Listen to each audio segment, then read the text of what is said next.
बाबूला शेळ्या दिल्यावर बाबू झाला आमचा खुश. हा बघा, गे रे शेळ्या, गे रे आजोबाचा. मोठ्यानं सांग जरा काय.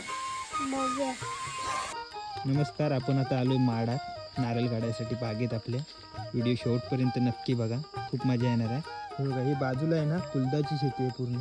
सकाळी सकाळी बागेत येण्याचं सुख आहे ना, हे कोकणातल्या माणसांनाच भेटतं. आपला अनिल भाऊ माडावर चढायला लागला आहे, दाखवतो तुम्हाला. हा आपला अनिल भाऊ आहे, नारळ काढायला आलाय खास. कोणाला जर नारळ काढायचे असतील ना बागेत तर नक्की सांगा कमेंट करून, पाठवून देतो भावाला आपल्या.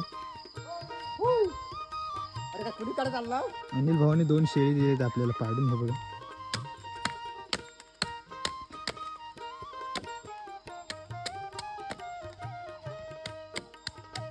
फायनली आमची नारळ काढून झालेत, पूर्ण बोचकी बिचकी भरून झालेत. आता गाडीत भरणार. व्हिडिओ आवडल्यास नक्की लाईक शेअर कमेंट करा. भेटू पुढच्या व्हिडिओ.